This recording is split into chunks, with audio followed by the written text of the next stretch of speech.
Love you लिख के सुन के जान रखने छियो रुमाल में।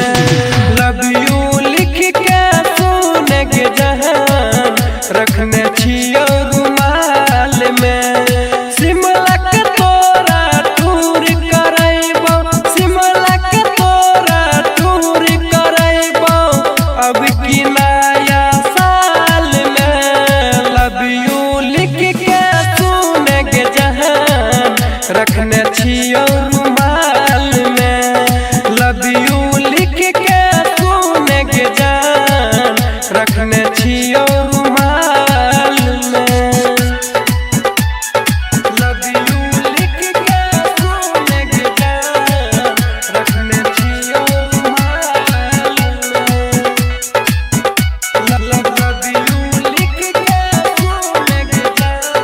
पहले नजर में भेलो हमरा तोरा से प्यार के, अब ते जनवरी में हम करबो इजहार गे, करबो इजहार गे, करबो इजहार गे। पहले नजर में भेलो हमरा तोरा से प्यार के, अब ते जनवरी में हम करबो इजहार गे, करबो इजहार गे, करबो इजहार गे। चांद सूरतिया देख के दिल रहे छे बुरा हाल में। चांद सूरतिया देख के दिल रहे छे बुरा हाल में। गोवा के तोरा टूर करैबो, गोवा के तोरा टूर करैबो अब की नया साल में। लव यू लिख के सुन के जान रखने छियो रुमाल में। लव यू लिख के सुन के जान रखने छियो रुमाल में।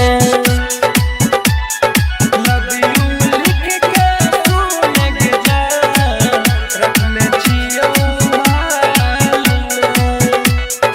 जान रखने छियो रुमाल में।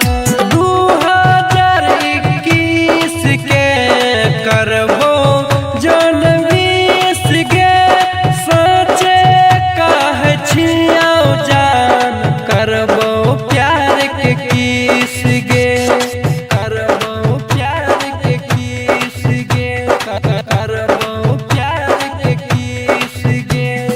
2021 के करबो जौन 20 गे, सोचे कहे छियो जान करबो प्यार के किस गे, करबो प्यार के किस गे, करबो प्यार के किस गे।